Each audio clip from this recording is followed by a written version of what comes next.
Cuando los aminoácidos se degradan ahí en el hígado se vuelven amonio. Pero resulta que el amonio, eso no te lo grande, aunque yo les tengo ahí les tengo una lectura que van a hacer, anótenlo. Cuando el amonio se produce es tóxico. Y el amonio tiende de una vez al sistema nervioso central.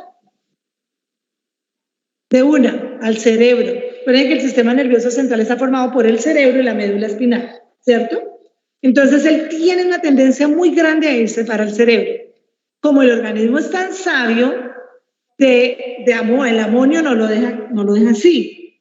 Le hace una transformación en algo que se llama el ciclo de la urea para que el amonio se vuelva urea. Y ya la urea no es tan tóxica. ¿Esa urea por dónde se elimina? Por la orina, que es lo que ustedes de pronto han escuchado de la urea, de la uremia, ¿cierto?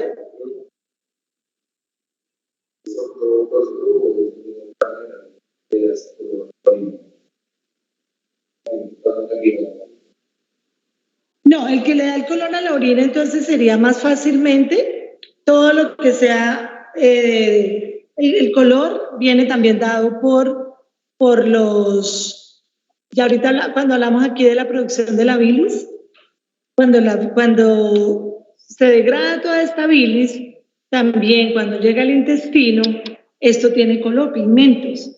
Y esos pigmentos, cuando hablemos de orina lo vamos a chequear, muchos de esos pigmentos se reabsorben y son los que le dan el color a la orina. O sea que el color a la orina viene como resultado de la degradación de los glóbulos rojos. Por eso, y hay otras cosas que pueden darle color a la orina, por ejemplo, que la orina esté, o el animalito esté orinando con sangre, ¿no? Pero el color sui generis o característico de la orina lo dan los pigmentos biliares. ¿Listo? Bueno, entonces estábamos hablando cómo las proteínas, anoten eso grande, la proteína se degrada y que forma aminoácidos. Los aminoácidos se degradan y que forman amonio. El amonio pasa al ciclo de la urea, se vuelve urea y se elimina por el riñón. ¿Ok?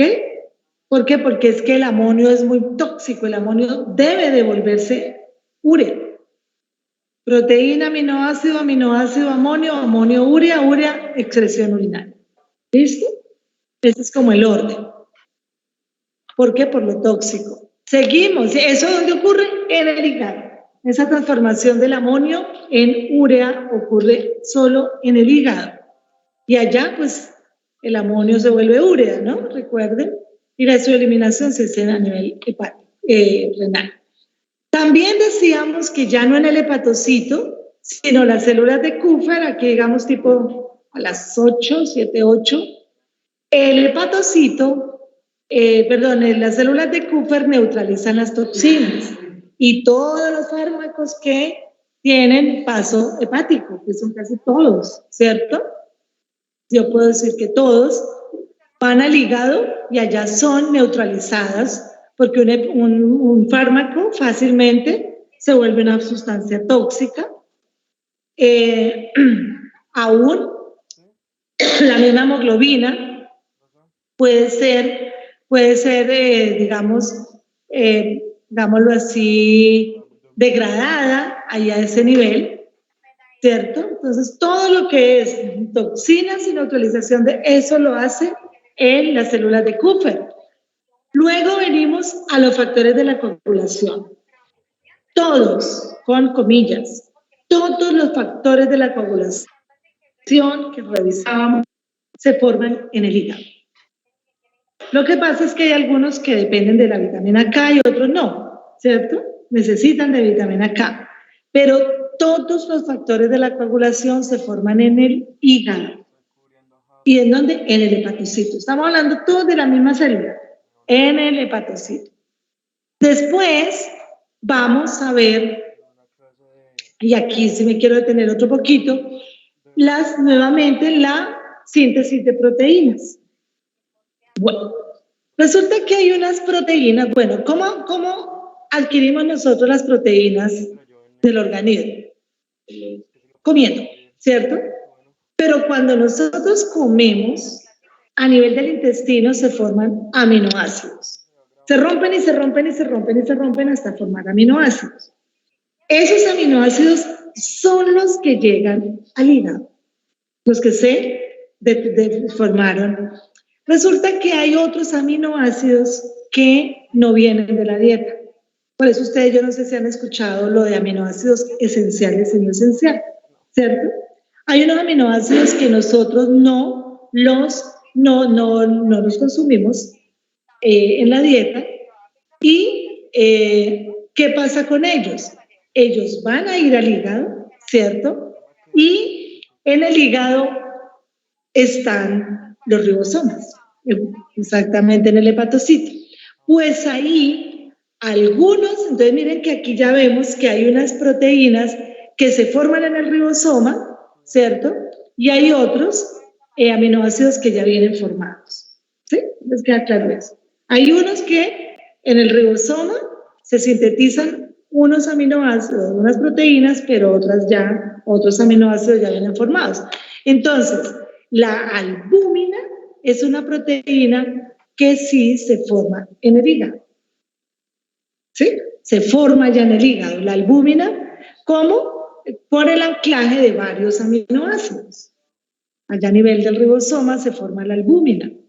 O sea que la albúmina, cuando nosotros no las comemos, se formaron, ¿cierto? O digamos la albúmina del huevo, por ejemplo, que uno se la puede comer, pero ella no pasa como albúmina, ella pasa como aminoácido. ¿Listo? Entonces recuerden esto. Los aminoácidos, unos se sintetizan a nivel del hepatocito y otros no los comemos. Pero lo que sí se produce a nivel del hígado es la albúmina, también el fibrinógeno. ¿Se acuerdan que yo les decía que el fibrinógeno y muchas globulinas, menos las inmunoglobulinas? O sea que en general todas las proteínas se van a formar en el hígado menos las inmunoglobulinas. ¿Dónde se forman las inmunoglobulinas? Inmunoglobulinas. En los linfocitos B. ¿Sí? Son los mismos anticuerpos. O sea, todas las globulinas, el fibrinógeno y la albúmina se forman en el hígado, excepto los anticuerpos o inmunoglobulinas. ¿Dónde se forman las inmunoglobulinas? En los linfocitos B. Ustedes eso lo vieron en inmunología. ¿Listo? Bueno, miren que ahí llegamos, o sea que todo nos abarca. Siguiente, Paula. En el hígado ocurre toda la formación de las moléculas biológicas. ¿Sí recuerdan las moléculas biológicas? ¿Cuáles eran las moléculas biológicas? ¿Cuáles eran las moléculas biológicas? ¿No? Moléculas biológicas. Eso sí ustedes lo vieron desde el primer semestre o hasta en el bachillerato.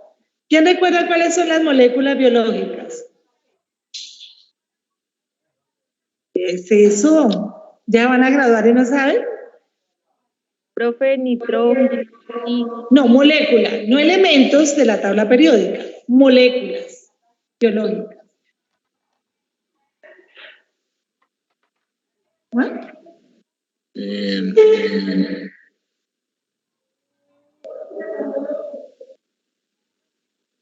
Bien, chicos, moléculas biológicas.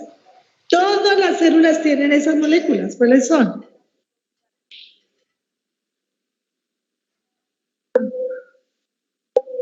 Claro, carbohidratos. ¿Cuál otras? Lípidos. ¿Cuál otras? Ah, profe. Proteínas. Esas son las moléculas biológicas. Proteínas, lípidos, carbohidratos y ácidos nucleicos.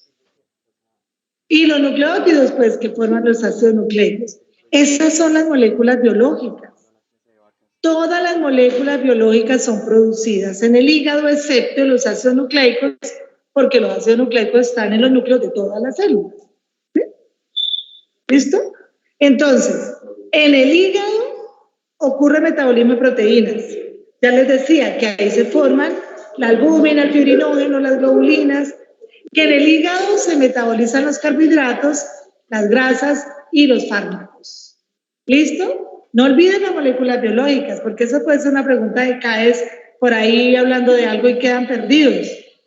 Las que forman, mire que son nada más 4 moléculas las que formaron todos los seres vivos. A mí me impresiona mucho. Y aminoácidos, ¿cuántos? ¿Quién recuerda? 20 aminoácidos. 20 aminoácidos. Siguiente. Siguiente. Pues vamos a comenzar con los carbohidratos. Entonces, si quieres, Paula Nunfa, puedes acercar un poquito más la figura de mano derecha, de la imagen del hígado. Entonces, miren, si quieres. Inmunoglobulinas.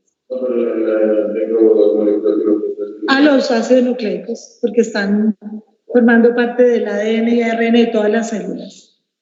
Esa sí ya. ¿Esta o sí, sí, esa está bien. Bueno, entonces miren lo que pasa, chicos. Aquí es donde empezamos ya. Alguien, digamos que ustedes o alguno de nosotros, bueno, nos comimos esta mañana, vamos a hablar de los carbohidratos. Esta mañana nos tomamos un chocolate, ¿cierto? Digamos, un café con leche, algo que tuviera dulce. O un carbohidrato, de comer una arepa. La molécula base de una arepa, de una yuca frita o de una yuca es la glucosa. ¿Sí? Esa es la molécula básica, la base. ¿Cómo es? Ahí la vemos, las verdecitas. ¿Cuántos carbonos tienen? Cada esquinita es un carbono. ¿Cuántos carbonos tendría? Un hexagonito de esos. 6 carbonos, ¿cierto? Cada puntica de estas es un carbono y hay 6 carbonos, ¿cierto? A ese nivel tiene que llegar la arepa que ustedes comen. A ese nivel, de una molécula de 6 carbonos. O si esta mañana se come un perico con de todo, pues, arepa y chocolate y pan, todo eso tuvo, imagínense el pobre trabajo que le toca hacer desde la boca, el estómago, los ácidos biliares, todo es. Cuando la molécula de glucosa, que es la molécula base de los carbohidratos, llega se degrada pues, en el intestino, pasa al hígado. ¿A nivel de qué? ¿Cómo se llama? ¿A qué nivel sería? ¿Cómo se llama la vena por donde pasa? La porta, a nivel de vena porta. Pero cuando llega al hígado, se acumula.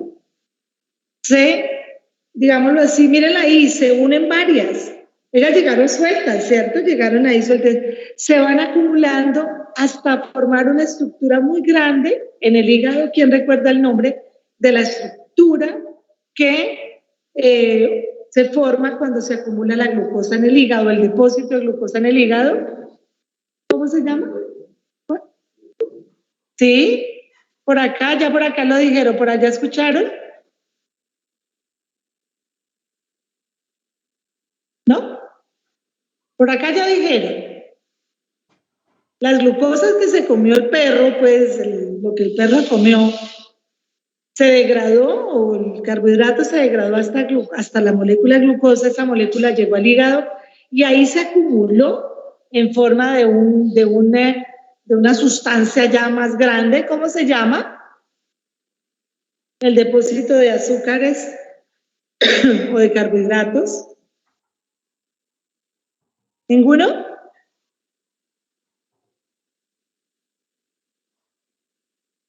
¿No?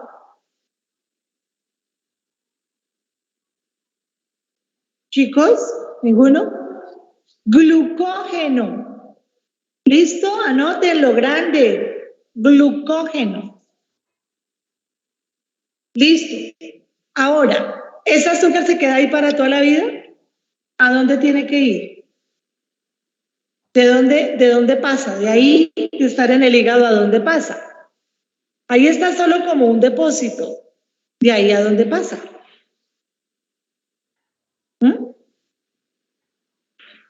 ¿No? ¿Ninguno? ¿Recuerda?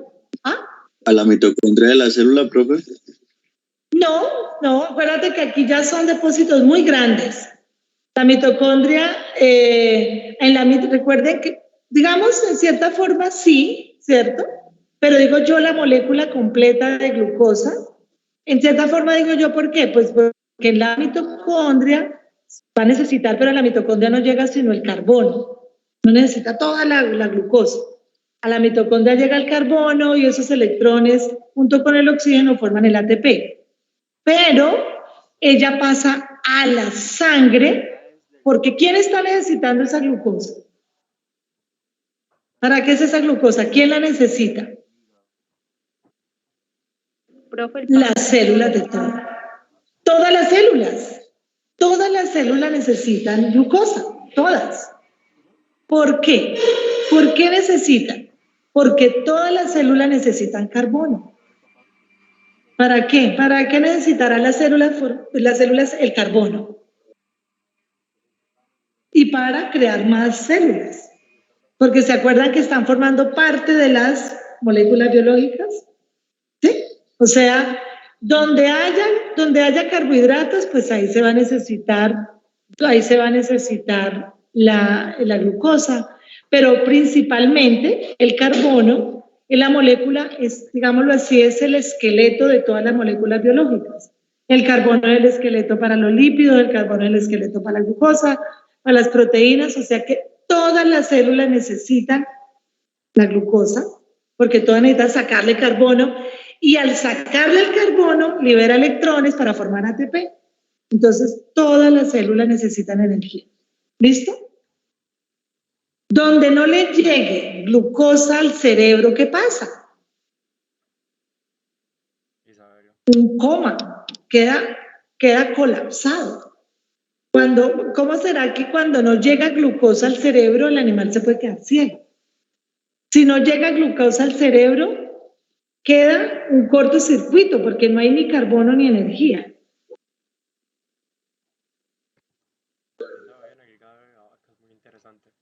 No, pues imagínense. Se vuelven dependientes. Ahorita vamos a hablar, se vuelven dependientes. Ahora ya les voy a explicar por qué.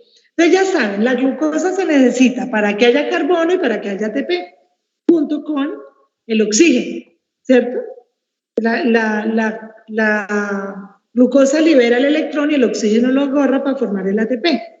Entonces, ella no se puede quedar ahí, la glucosa no se puede quedar ahí. Bueno, aquí se formó glucógeno, unos barrotes grandes de glucógeno, sino que necesita ir a la sangre. ¿Quién saca la glucosa de ahí? No. Es un nombre chistosito. El que saca la glucosa del hígado y lo lleva a la sangre es un nombre chistosito. Empieza por glu. Tiene que sacarlo de ahí, no se puede, recuerden, no se puede quedar ahí porque el glucagón. El glucagón, pero digo yo que es un nombre como chistosito, ¿cierto? El glucagón, ¿o no?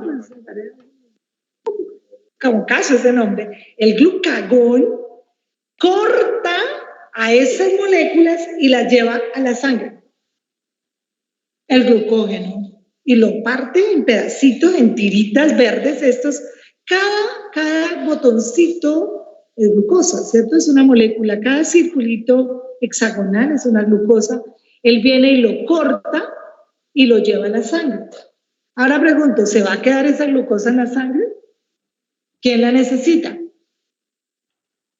Las células de todo el organismo. Entonces, ¿quién le lleva esa glucosa? ¿Quién la saca de la sangre y va y la mete a las células de todos los tejidos? Miren todo el mecanismo que hay ahí. Ya dijimos que el glucagón la saca del hígado y la lleva a la sangre, ¿cierto? Pero no se puede quedar en la sangre. Ahora, ¿quién la coge de la sangre y la lleva a las células de los tejidos?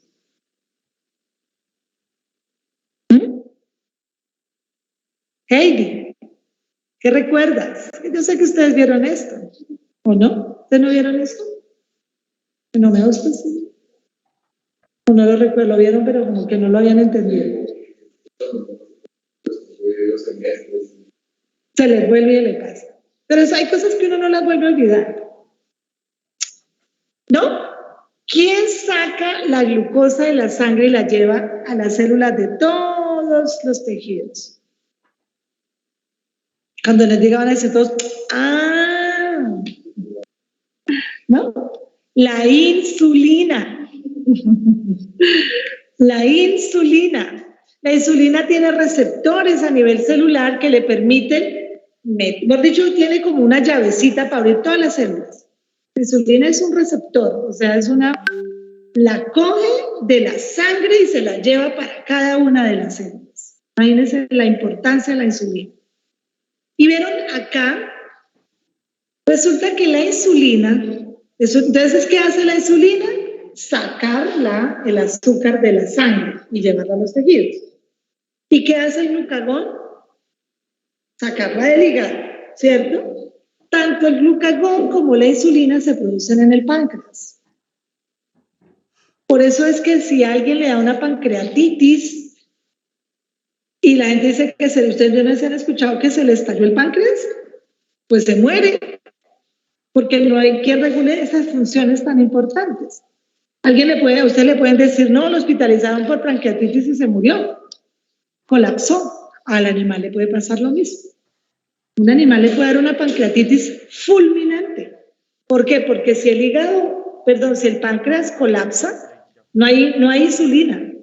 O sea que queda sin energía el organismo entero. Si sin páncreas no hay insulina y sin páncreas no hay glucagón. Ahora entenderán por qué no murió de una pancreatitis. Y no dura sino por ahí 2 días el paciente, porque falló algo tan importante para llevarle la energía a todo el organismo. ¿Sí? Y eso es uno tras otro. ¿Qué pasa si el paciente no produce insulina?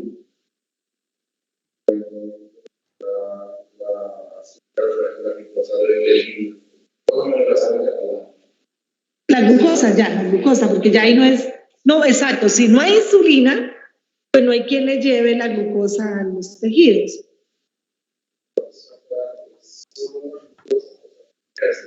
Glucosa, ya la glucosa cortada como molécula.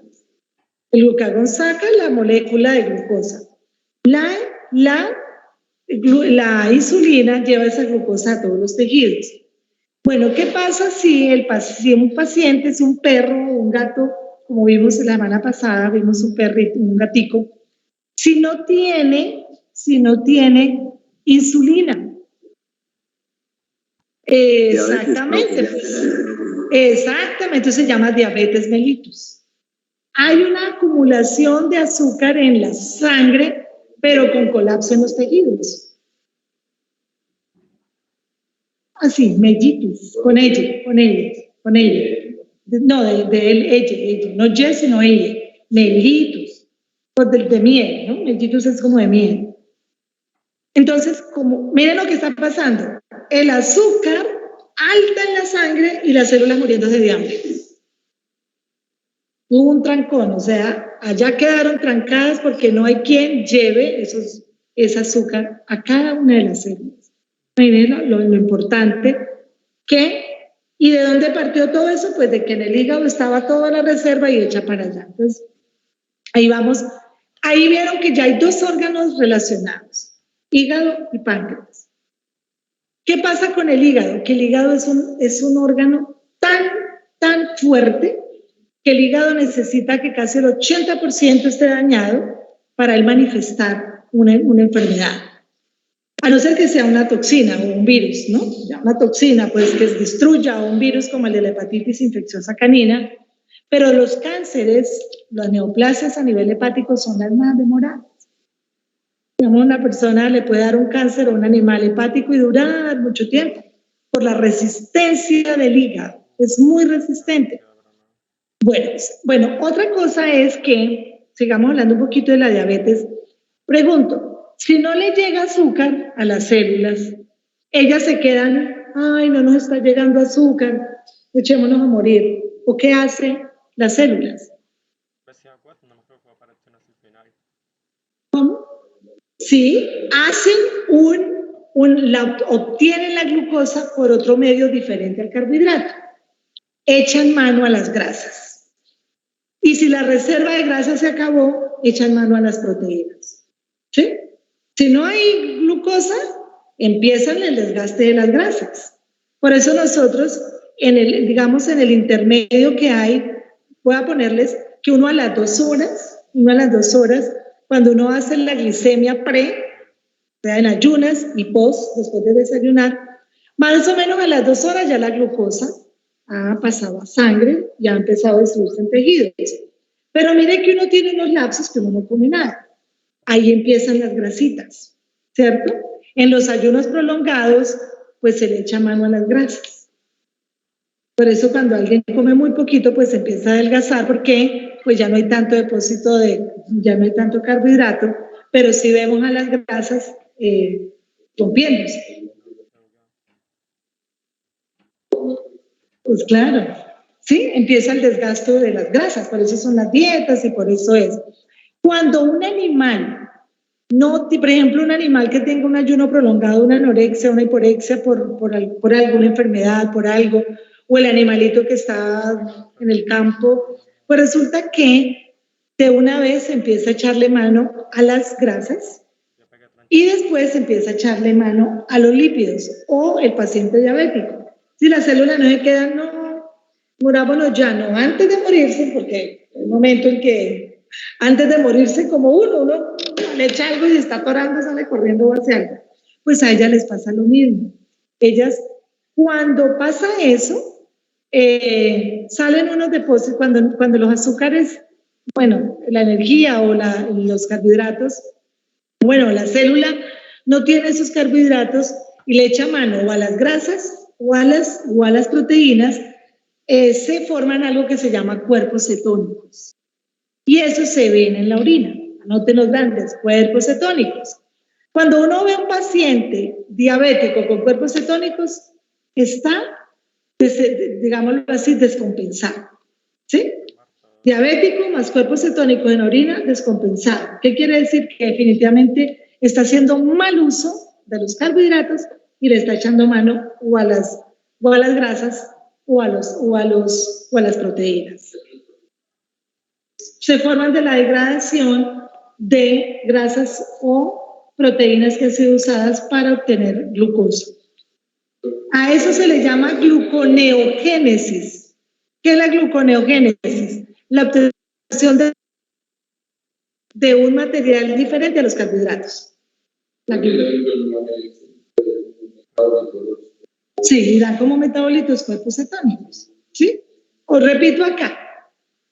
Cuando el animal está en un ayuno prolongado, no está comiendo, y le echa mano a las grasas para formar glucosa o a las proteínas para formar glucosa, eso se llama gluconeogénesis, o sea, una formación diferente de glucosa que no es por carbohidratos, obtención de glucosa por grasas o proteínas, gluconeogénesis. Y da como resultado unos metabolitos que se llaman cuerpos cetónicos que se eliminan por la orina. Entonces ustedes los pueden ver, se los van a reportar. ¿Listo? Bueno, siguiente. Entonces miren que ven la complejidad y el equilibrio del organismo. Si aquí no hay esto, aquí falta. Siguiente. Bueno, las grasas. Miren que las grasas tienen una característica y es que todos los del intestino, como ven ustedes, van, pasan, aportan las cadenas de ácidos grasos pequeños. Y allá se van a depositar en el intestino. Recuerden que allá se forma el colesterol, pero también se degrada el colesterol, triglicéridos. ¿Por qué? Porque se usan los ácidos grasos. O sea que, bueno, entonces ahora hablemos de la mantequilla que usted se comió, con pan con mantequilla. Pues ya dejemos el carbohidrato a un lado y comamos la mantequilla, ¿cierto? Lo mismo, la trituró en el estómago, perdón, en la boca, el estómago la licuó, llega al intestino y allá viene la lipasa, ¿cierto? Que yo les decía de la lipasa pancreática y los ácidos biliares rompen hasta formar ácidos grasos o cadenas pequeñas de ácidos grasos. Esas van por vía portal, intestino delgado. Todo esto ocurre a nivel de intestino delgado. Pasan al hígado. Pero resulta que hay cadenas de ácidos grasos largas. Sí, generalmente son ácidos grasos pequeños. Las cadenas de ácidos grasos largos es por vía linfática, no por vía portal. ¿Ok? Van por vía linfática. Pero mire que la linfa vuelven al hígado. ¿Entienden? O sea, las cadenas cortas van vía porta al hígado. Las cadenas largas van vía linfática al hígado. ¿Listo?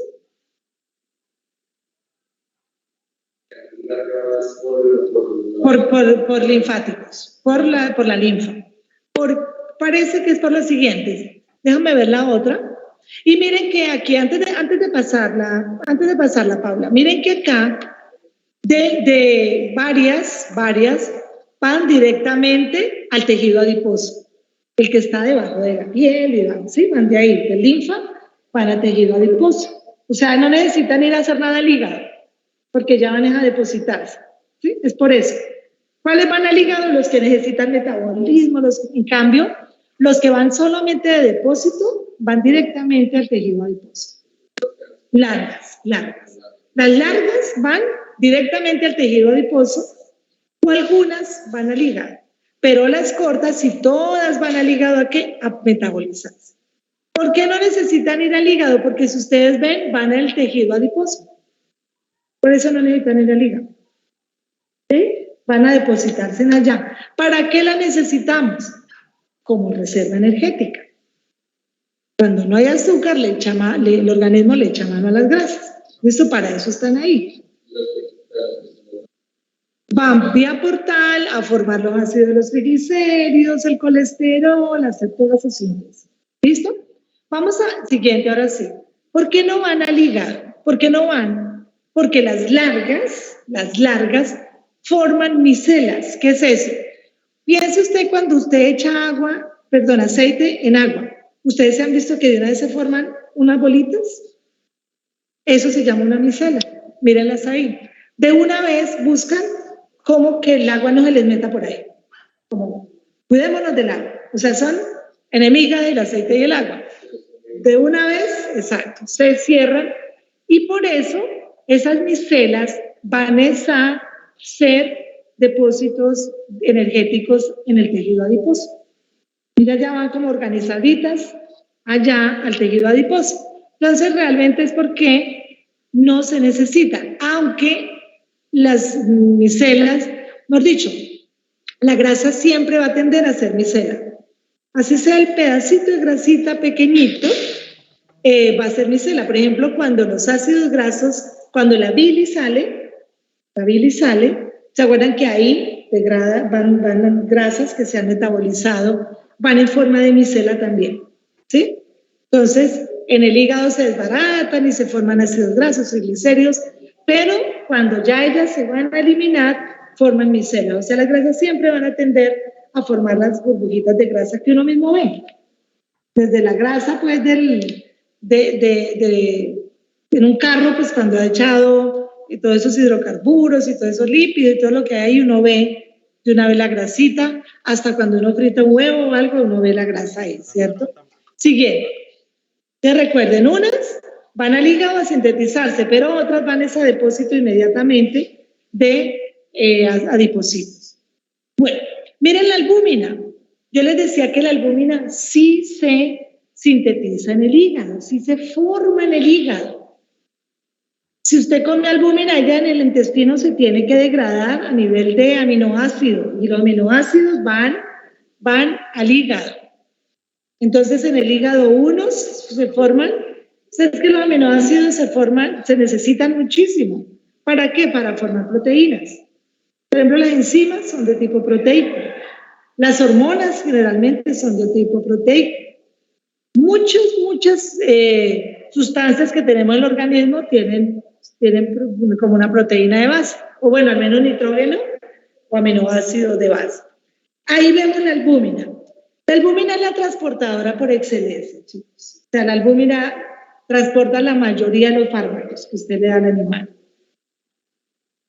La albúmina es parte de, o tiene una característica o una función muy importante, y es que mantiene la presión intravascular de los vasos sanguíneos, la albúmina.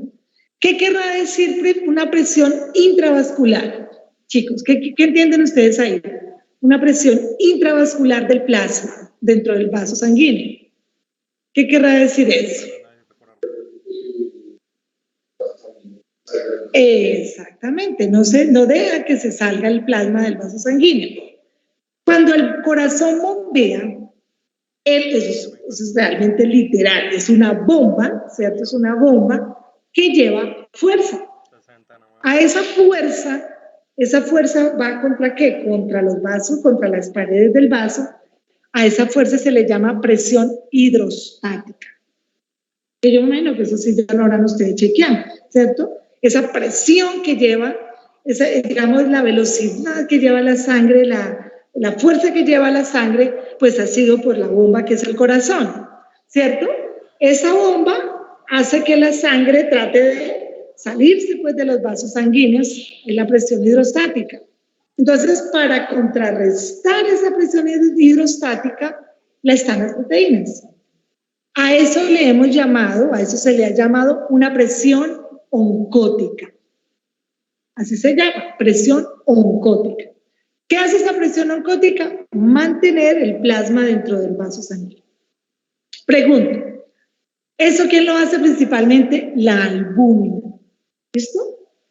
Pregunto, si la albúmina se está perdiendo por la orina por cualquier causa, que vamos a ver ya la semana entrante, si se pierde por ahí o el hígado no funciona y no forma albúmina, tiene algún daño, ¿qué pasará con el plasma? ¿Qué se forma? Edemas. ¿Listo? Repito este concepto porque esto a nivel clínico ustedes lo van a seguir usando todo el tiempo. Si la albúmina se pierde por la orina, digamos en un paciente con daño renal, o hay un daño hepático y no se forma albúmina, se pierde la presión oncótica y se forma el edema. ¿Qué quiere decir el edema? Salida del plasma del vaso sanguíneo hacia los tejidos. ¿Cómo se llama el edema cuando es a nivel del abdomen? Chicos, ¿cómo se llama ese tipo de edema? Sí, el edema a nivel del abdomen, ¿cómo se llama?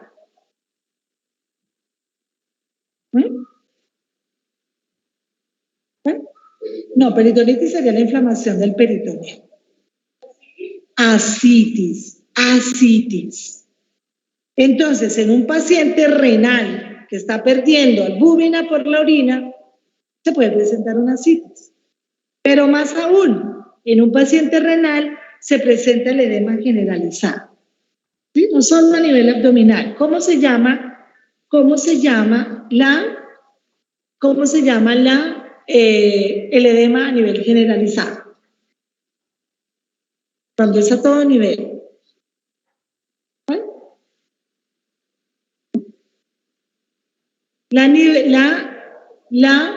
El edema generalizado. ¿No? Se llama anasarca. Con N-S-A-R-K, anasarca. Si ya el daño es muy grande, ¿cierto? De Anita, pues anasarca, con eso.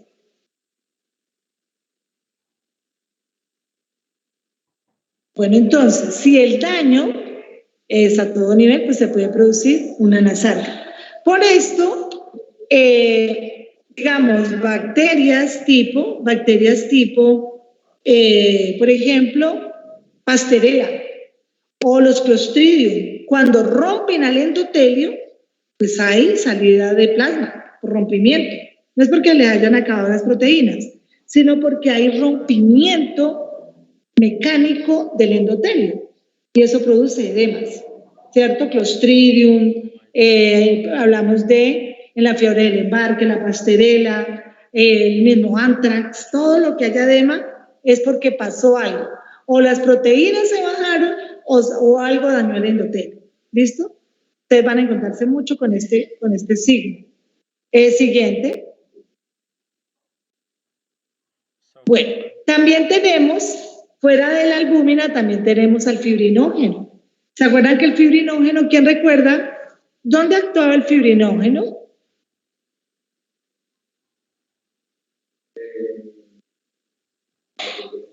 Exacto, ¿se acuerdan? De los últimos factores de la coagulación, que él es el que se vuelve ya esta fibrina, ¿cierto? Entonces, importantísimo en la coagulación, el fibrinógeno. Pero el fibrinógeno abunda normalmente, ¿no? Él está flotando en el plasma. Por ejemplo, los caballos tienen alto fibrinógeno, o sea, lo tienen más alto que el del resto de los animales. Y cuando hay procesos infecciosos se sube muy rápido el fibrinógeno en la sangre en los caballos. Lo mismo, entonces vemos, pero también hay globulinas, ¿cierto? Las globulinas se forman en el hígado menos las inmunoglobulinas, pero todas. Mire que hay alfa-globulinas, alfa-1, beta-globulinas, pero menos los gamma. Las gamma-globulinas son los mismos anticuerpos, ¿de acuerdo? Ustedes lo vieron como gamma-globulinas, inmunoglobulina T, inmunoglobulina M, esos son los anticuerpos. Hay una cosa importante acá. Si ustedes ven en azul, yo les puse como los tamaños. ¿Por qué les puse los tamaños? Porque yo les quiero mostrar el tamaño de la albúmina y el tamaño de la hemoglobina. La albúmina normalmente no cabe por la nefrona, o sea que no se elimina por el riñón. No se elimina. ¿Cuándo se elimina? Cuando la nefrona se daña. Cuando se rompe el nefrón. Después vamos a verlo, la cápsula de Bowman. Entonces, normalmente el organismo cuida mucho que la albúmina no se pierda, pues porque la necesita para todo, para transportar, para mantener el equilibrio interno intravascular. Entonces, mire que el tamaño de la albúmina no permite salirse por el nefrón. Y miren cómo hay otras proteínas, las globulinas son mucho más grandes, menos se salen. Pero vemos cómo la hemoglobina es más chiquita. Mírenla acá. Por eso no es raro cuando hay hemólisis ver hemoglobinuria, ¿cierto? O sea, no es tan raro. Pero lo que sí es raro es que veamos albuminuria. ¿Listo? Después lo vamos a chequear mejor. Listo, ahí están. Siguiente. Miren lo que les decía del ciclo de la urea. ¿Listo? El ciclo de la urea. ¿De dónde viene la urea? Sí, de la degradación de los aminoácidos. ¿Y de dónde vienen los aminoácidos? De la degradación de las proteínas. Pues yo les decía que el amonio es, ¿quién recuerda que les dije qué pasaba con el amonio? Que es tóxico y con una afinidad al sistema nervioso central terrible. Entonces el organismo no va a dejar que haya un tóxico por ahí normal, no, lo convierte en urea. Mírenlo ahí. Pasa un ciclo. Aquí es importante porque para que haya ese ciclo, yo abajo les anoté una enzima que se llama la ornitilcarbaminotransferasa. Démosla como la OCT, ¿cierto? Esa enzima es la que va a permitir que el amonio se vuelva urea. El amonio se vuelve urea a través de esta enzima y mire que entra en un ciclo ahí pues hepático. Esto no ocurre sino ahí. Por eso es que es tan importante el hígado, ¿cierto? Solo ahí ocurre paso de amonio a urea por esta enzima UOTC. ¿Listo? OTC. El amonio, mírenlo ahí como NHA4. ¿Qué hizo? Si ustedes ven la fórmula ahí abajo, a mano derecha abajo, ¿qué hizo? ¿Qué hizo el ciclo? Le pegó carbono y oxígeno. Ahí ven ustedes. Y se formó la urea.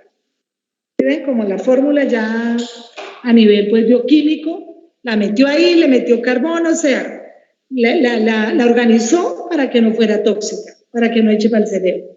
Miren que ya la urea, cuando ya se ha formado, pues sale a nivel del riñón, ¿cierto? Sigue por sangre, sale por riñón y ahí ya se excreta. Hasta ahí llegó la historia de las proteínas, excretadas por la orina. Pero imagínense donde el riñón se daña. ¿Qué pasa si el riñón se daña? No sale urea y se va a acumular en sangre. ¿Listo? Entonces eso lo vamos a ver la semana entrante. Siguiente. Bueno, les decía que todos los factores de la coagulación se forman en el hígado menos, bueno, se forman, pues no todos necesitan vitamina K, pero hay unos que sí, ya lo habíamos revisado. El 2, el 5, el 7, el 9, ¿cierto? 2, 7, 9 y 10, perdón, ahí están, necesitan de la vitamina K para formarse. ¿Listo? Y por ello le mostraba que hay venenos que lo que hacen es que no dejan que se formen los factores vitamina K dependientes. Por ejemplo, la warfarina, ¿cierto? Sí, hay unos que necesitan de la vitamina K. Se llaman vitamina K dependientes, 2, 7, 9 y 10. Vitamina K dependientes. En el hígado también se forma una unas sustancias proinflamatorias como la proteína C y la proteína S. ¿Listo? Se forman sustancias proinflamatorias. Fuera pues de todos los factores de la coagulación, se forman otros factores. Siguiente. Bueno, ahora, ¿cómo hace usted o para qué le sirven esas pruebas? Todo lo que hemos hablado, usted lo puede medir en el laboratorio. La urea, que el amonio, usted puede medir, ahorita hablábamos de glucosa, usted puede medir la vitamina B12, todo lo que el hígado produce se puede medir en el laboratorio. ¿Para qué hace uno eso? Pues para mirar si el paciente tiene un daño hepático, para un diagnóstico, mirar, ¿cierto?, la gravedad. Para eso usted va a pedir unas pruebas de funcionamiento hepático y para poderle seguir como un proceso de enfermedad. Siguiente.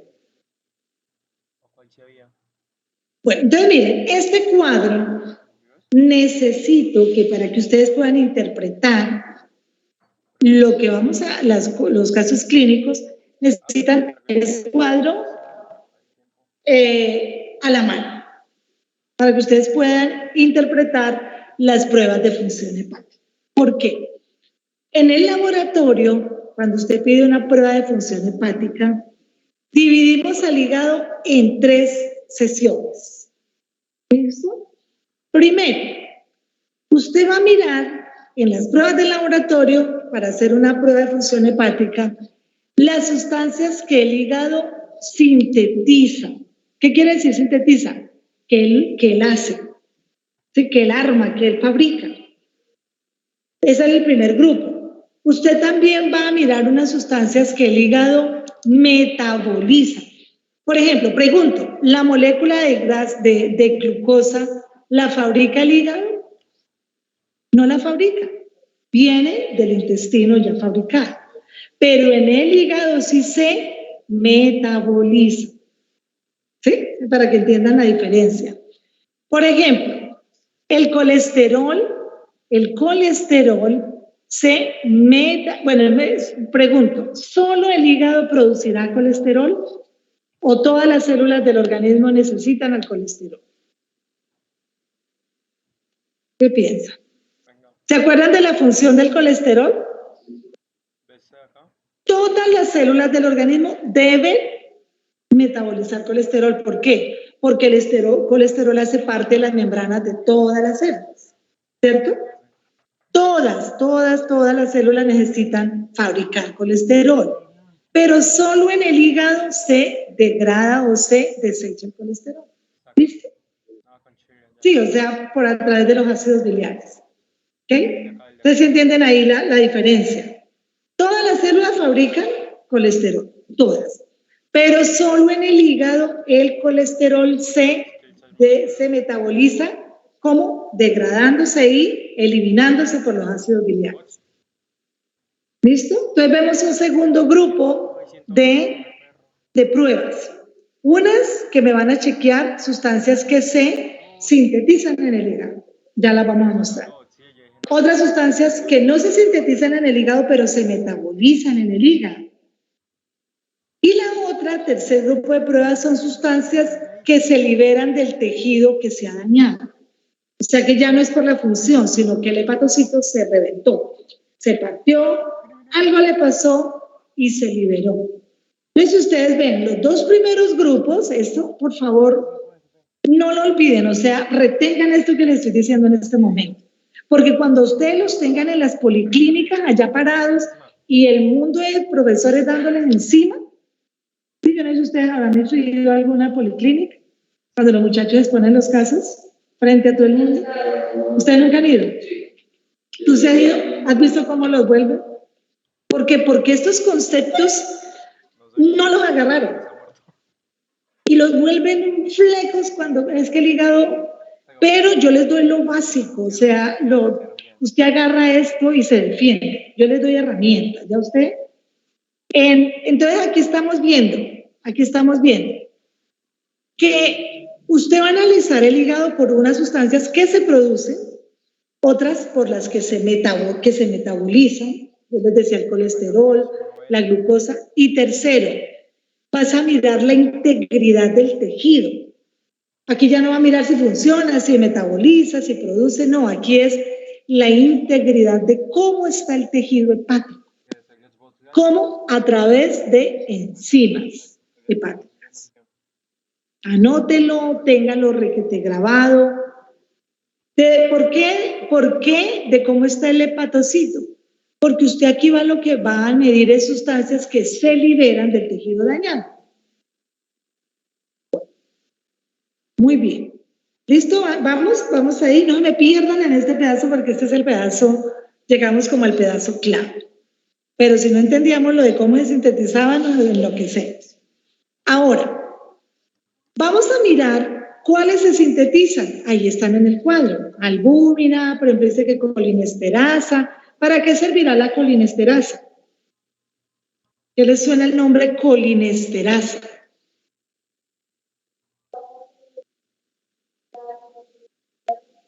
Sí. Sí. ¿Y la colinesterasa dónde es que más se usa? Si eso es por allá metabólico. La colinesterasa, ¿te acuerdas que uno decía que acetilcolina? ¿Se acuerdan? Sí, primero para formar ATP, pero también como receptor por allá nervioso muscular, un neurotransmisor. Para cuando la neurona se mueve, digamos, le transmite el impulso al músculo y hace que el músculo se mueva. ¿Sí? ¿Cierto? Es un neuro de digámoslo así, a nivel neuronal es muy importante la colinesterasa y todo lo que tiene que ver con la acetilcolina, cuando ustedes escuchen, eso es sumamente importante para el impulso nervioso. ¿Listo? Y las proteínas de la coagulación. Esas se forman ahí, las proteínas de la coagulación, la albúmina y la colinesterasa. Ahora, ¿cuáles se sintetizan ahí? Hemos dicho que fármacos, ¿cierto? Se metabolizan ahí, se degradan en el hígado. Ahí se metaboliza la bilirrubina, porque vamos a ver que la bilirrubina comienza desde que el bazo, el macrófago se come al eritrocito y lo rompe, desde ahí ya empieza la degradación del eritrocito. En el hígado pasa una parte de la formación de un tipo de bilirrubina, que ahorita lo vemos, y ahí el colesterol se metaboliza y la glucosa se metaboliza. ¿Listo? Ahora vamos al tercer grupo.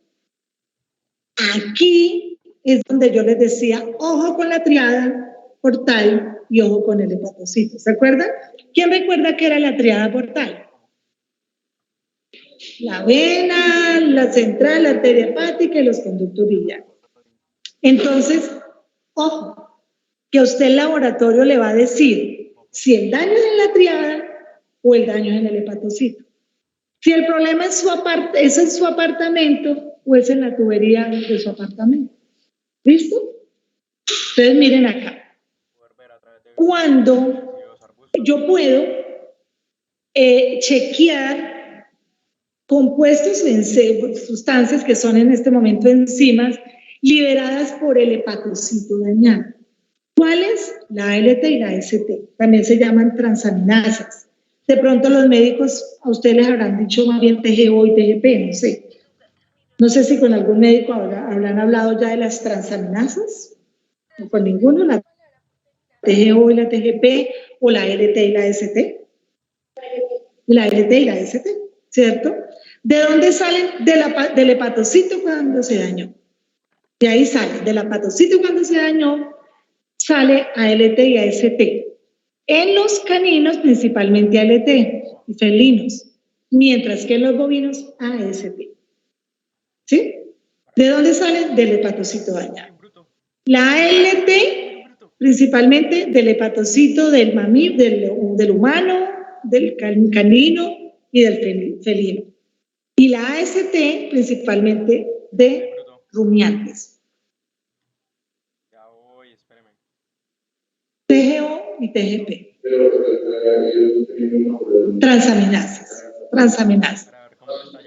Sí, esas son, así son. ¿Qué les suena a transaminasas? Que mueven grupos aminos. Transaminasas, hacen un movimiento allá. Todo lo que le toca hacer al pobre patocito, esa es una de las que trabaja allá, ¿cierto? Exactamente. Si el hepatocito está bueno, por ejemplo, a nivel humano, uno dice de 0 hasta 80, de 0 hasta 70. ¿Sí? O sea, no es significativo que nos salgan valores bajitos. Pues no es porque el hepatocito no les está liberando. Pero cuando los libera, los vemos aumentados en la sangre. Los medimos en la sangre. ¿Listo? Ahí las vemos, las transaminasas ALT y AST. Pero cuando el problema es en la triada y el hepatocito está bueno, y el problema es en la triada, ahí estamos viendo otras enzimas, que son la fosfatasa alcalina, que ahí aparece como FAS, la GGT y la 5-nucleotidasa. Esas tres. Nosotros aquí, yo hago fosfatasa alcalina, no hago GGT ni 5-nucleotidasa. Les voy a contar un caso ayer, la semana pasada. Fosfatasa alcalina. Yo prefiero poner FAL, sino que se usa mucho el FAS. En la triada. Imagínense que me llegó un perro ictérico. Chicos, ¿están ahí? ¿Alguna pregunta? No se me pueden perder porque si no se embolatan con los casos clínicos. ¿Están ahí? ¿Alguna pregunta de los que están en pantalla? Porque los de acá están cada rato preguntando. Acá estamos, profe, acá estamos. ¿Están bien? ¿Entendiendo? Gamma-glutamiltransferasa. Pero dejémoslo en GGT, gamma-glutamiltransferasa. ¿Van bien? ¿Listo? Bueno, entonces miren, ¿hayan entendido esta parte, cierto? Vamos a medir la función hepática. ¿Cómo la voy a medir? La voy a dividir en 3 partes. En una mido las sustancias que se sintetizan en el hígado, en la otra las que se metabolizan en el hígado y en la otra la que me muestra la integridad del hepatocito, pero del tejido hepático. Y ahí es donde yo uso, me acuerdo de que existe la triada portal y el hepatocito. El hepatocito cuando se daña libera transaminasas, que son ALT y AST. Pero cuando el dañado es el conducto biliar o la triada portal o la triada, pues, o los hepatocitos o los conductos biliares, cuando el daño está a nivel de conductos, sean por la vena o por los conductos biliares, se liberan otras enzimas, fosfatasa alcalina, gamma-GT y 5-nucleotidasa. Para usted eso es excelente, o sea, el médico que la sabe. ¿Por qué? A nosotros nos llegó un paciente muy ictérico la semana pasada. Y claro, todo el mundo, Dios mío, ¿qué está pasando acá? Porque uno que puede pensar, ¿qué pensó Mónica? Una leptospirosis, ¿cierto? Amarillo, que parecía el suero como si fuera un ladrillo. Resulta que cuando yo le hice la ALT, me dio normal, me dio, por decir algo, 5. Y cuando le hice la fosfatasa alcalina, el equipo no la podía medir porque era más de 1000. ¿Qué piensan ustedes ahí? ¿Entienden? ¿Cómo esa prueba de una vez le dice aquí el problema es en tal parte? ¿Sí la agarraron? Díganme. ¿Repito? Exacto, el problema era en la triada, porque estaba más de 1000. ¿Cómo era que el equipo se me enloqueció? Me dio una curva toda rara y es cuando da más de 1000. Tenía una LT buena, o sea que el problema no estaba en el hígado, perdón, en el hepatocito, porque la LT estaba normal. Pero con una fosfatasa alcalina de más de 1000, el problema estaba en la triada. Generalmente esos problemas son en los conductos biliares. Cuando hay tanta ictericia, pues es porque son en los conductos, porque el problema es con la bilirrubina, ¿sí? Es en los conductos biliares. ¿Qué pasó con el animal tal? Pues se lo llevaron y no volvieron a traer y empieza todo el mundo, pongámonos guantes, si es una leptospira puede atravesar la piel, de ahí sí todo el mundo. Pero antes, en la semana antepasada, les había llegado un caso que los muchachos cogieron para policlínicas, ¿no? Para exponerlo. Entonces, el que se mete con hígado, yo pienso que el hígado pudiera ser tan difícil cuando puede ser hasta lo más fácil que hay. Okay. Dime, ¿quién habla ahí? ¿Cómo? Que si no era No te entendemos. profe, que si no era leptospira.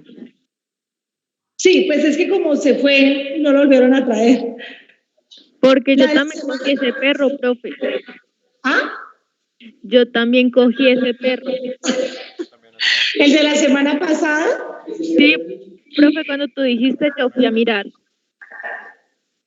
Es que nos llegaron 2. En este no se supo, porque se fueron y no lo han vuelto a traer. El de la semana pasada. Era un perro pequeño. ¿Cómo? Era un perro pequeño, pero yo sí lo vi, súper histérico. Sí, ¿Mechas? ¿Cómo se llamaba? ¿Mechas? No me acuerdo, profe. ¿Qué era? ¿Mechas? Es que no me acuerdo el nombre. La semana pasada hubo un caso y la antepasada hubo. De la antepasada sí se le tomó para hacerle PCR y todo, pero el de la semana pasada no. Pero claro, la DOE está sospechando de leptospira. Puede ser una leptospira, pero yo le decía a ella, las pseudomonas también pueden llegar a conductos y formar unos daños tenaces, ¿cierto? Lo más que uno tiene que pensar, porque es zoonótica, pues es una leptospira, donde ustedes pudieran haber estado expuestos. ¿Ves qué chistoso? Porque después de eso todo el mundo empieza a ponerse guantes.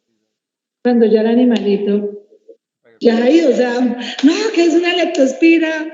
Entonces, pero de eso sí no se supo. Del de la semana pasada, que les cuento que me dio más de 1000, no, igual llegó ahorita un gatico. Miren el gatico que nos llegó el viernes con una orina como una jugo de mora, literal. No sé si alguno de ustedes lo vio. Creo que se llama Piki, Pipo. No me olvidé. Resulta que nos llegó un gato con 2 cruces de glucosuria. La glucosa no se elimina por la orina normalmente, después lo vamos a ver. Es un gato diabético, y una vez uno piensa, pues es un gato diabético, ¿cierto? Igual la señora dijo que no, que ya no le da nada y lo llevó. Pero re mal. Por eso es que el médico humano va más allá. Porque el paciente ictérico, hasta que no lo hospitalice, no va a quedar contento de la familia. ¿Sí? O sea, hasta que no, y eso, lo mejor dicho, ponen bravos si uno no le hace, si uno no tal, pues porque la gente desescubre. Pero como aquí le toca a la gente, sí, y la medicina veterinaria es más costosa, pues a veces hasta ahí llega uno y hasta ahí llegan ustedes. Ahí ya no supimos si era una leptospira o si era una obstrucción de otro tipo, una colestasis o algo, ¿cierto? Entonces, seguimos y miramos la última, porque no, ya, la semana entrante, ¿qué hacemos? Chequeamos casos clínicos. Siguiente, Paula, para mirar en cuál estamos. Miren ahí, esta se las voy a dejar para que ya cuando vengamos, para que nos rindan, para poder hacer los casos, porque ya vieron que el tema es, el tema no es como, sí, no, el tema es Pero aquí es donde están las claves de la medicina interna. ¿Sí? En usted entender, por eso es que hay médicos tan buenos. Es que el médico que entiende que tan se lleva, por dicho, en todas, al que no entiende, no tiene conocimiento de la parte fisiológica de los animales. Entonces, van a chequear estos, ¿cierto? Ustedes mismos, es muy sencillo si ustedes lo van viendo. Miren que aquí donde dice glóbulo rojo, aquí estamos, de pronto me falta un pedacito, esto es el macrófago. Esta hemólisis ocurre dentro del macrófago, ¿listo? Pero mire cómo sale biliverdina, ¿listo? Entonces esa sí la van a chequear ustedes. Para que la próxima, no sé si alguno desde ahí rápido me lo quisiera decir, antes de 3 minutos, para ver cómo eso es la formación de los pigmentos biliares. Si alguien me la puede ir diciendo, de pronto alguien la vio y la recuerda todavía. ¿Alguno? ¿Quién quiere? Mira el glóbulo, se vuelve, se une, sale y llega hasta el intestino. Ese es el recorrido. ¿No? ¿Ninguno?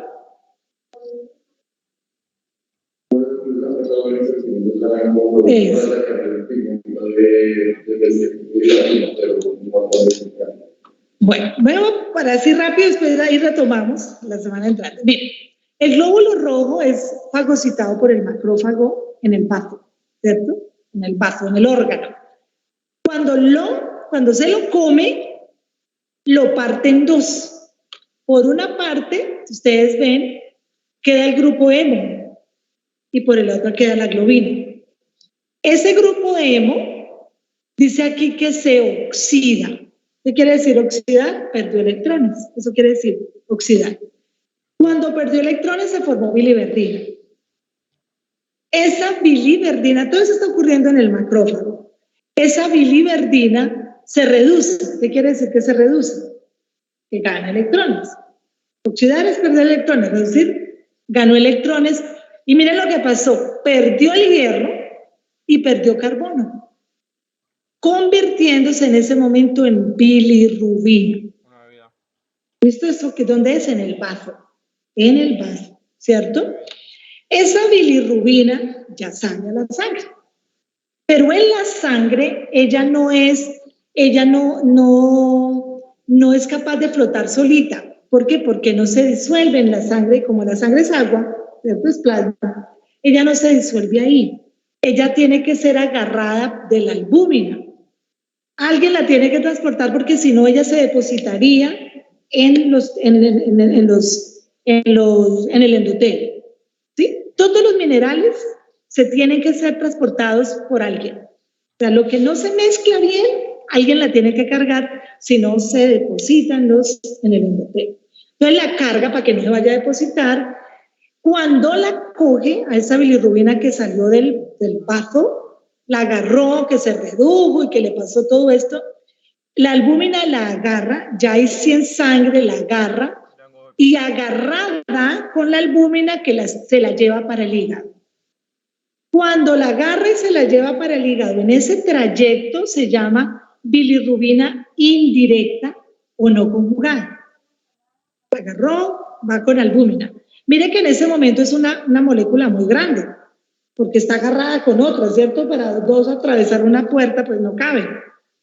¿Qué pasa? Que en ese momento la sueltan ya en el hepatocito. Ya cuando llega al hígado, la suelta y allá queda otra vez solita.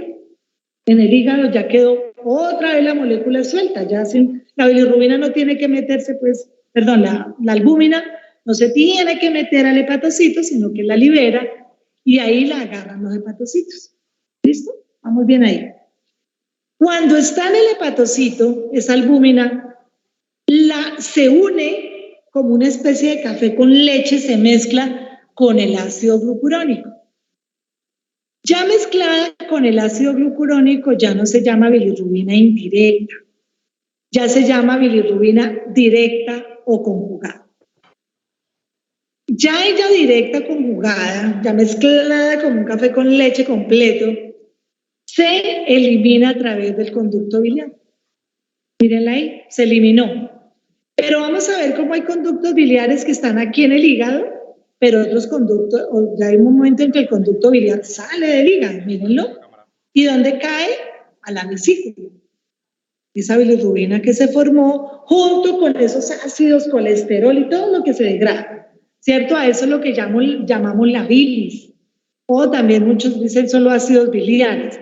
Se mezcló y por ahí sale. Cuando esa bilirrubina conjugada salió, ¿cayó dónde? Al intestino delgado. Ahí esa bilirrubina conjugada es donde va a ayudar a partir el pedazo de arepa, la carne, todo lo que llegó por ahí es donde viene a ayudar a digerir. Pero también allá el pH en el intestino es muy alcalino y ya no se llama, ya pierde el nombre, se llama urobilinógeno. ¿Ven ahí? Ese urobilinógeno a nivel del tracto digestivo, pues del intestino, se reabsorbe a la circulación como pigmento ya. Y de la circulación se elimina por la orina. Por eso el color de la orina.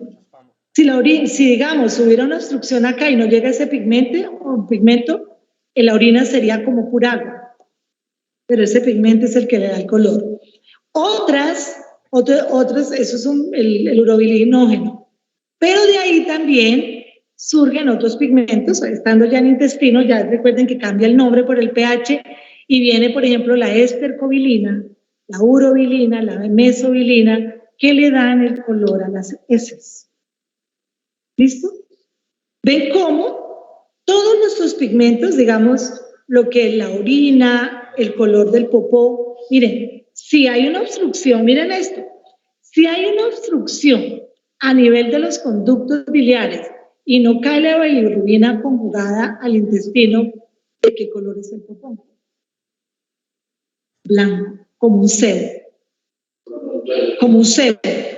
como una vela de cebo, así sería el popó. Después de un lado salió otro. Pues porque hay obstrucciones biliares. ¿Sí entendieron esa parte, chicos? ¿Sí entendieron? Si hay una obstrucción a nivel de los conductos y no cae la bilirrubina conjugada al intestino, porque hubo una obstrucción, se llama una colestasis. ¿De qué color es el popó? Pues blanco, como una vela de cebo. Así sería. Se llaman heces acolúricas. Miren, hay un daño, que lo vamos a ver ya con casos y toda la semana entrante, Dios mediante. No me pueden perder la clase, así estén en la casa, porque tenemos casos y ya yo entrego casos en el que hay. Bueno, miren lo que puede pasar. Una obstrucción, ¿cierto? Acá, una obstrucción de los conductos biliares, pero puede haber reabsorción de pigmentos que lleguen a la sangre, ¿cierto? Que se reabsorban a este nivel, o las mismas bilirrubinas pueden ir a la orina, ¿cierto? La bilirrubina se mide también. ¿Qué quiere decir eso? Que aquí, miren lo que pasa. Aquí a nivel del conducto hay una obstrucción, ¿cierto? Y esa obstrucción hace que se acumule la bilirrubina. Pues porque no puede salir por heces. Esa bilirrubina se aumenta en la sangre, porque se rebosa por el hígado. Entonces esa bilirrubina, vamos a ver cómo sale por la orina, pero no sale por las heces. O sea que vamos a ver unas heces color Coca-Cola y un popó blanco. ¿Entienden esa parte ahí? Terrible. Cuando hay una obstrucción tenaz. La bilirrubina se sobrepasa en sangre, ya la semana entrante empezamos con bilirrubinas, se sube en la sangre, sale por la orina y por el popó no. Entonces imagínense, usted orinando Coca-Cola y haciendo popó como una vela de cebo. Está uno como medio malito, ¿no?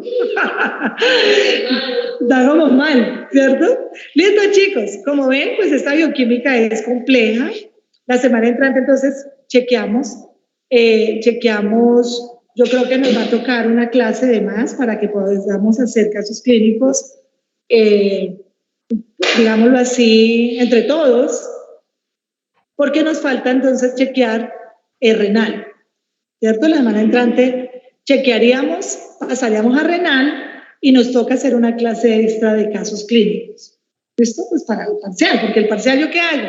Les doy un caso clínico que tenga y les digo, yo analicen ese perfil hepático y aproxímense a un diagnóstico. ¿Listo? Ah, presencial.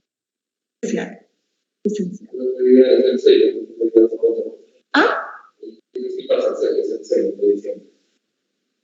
usted no viene.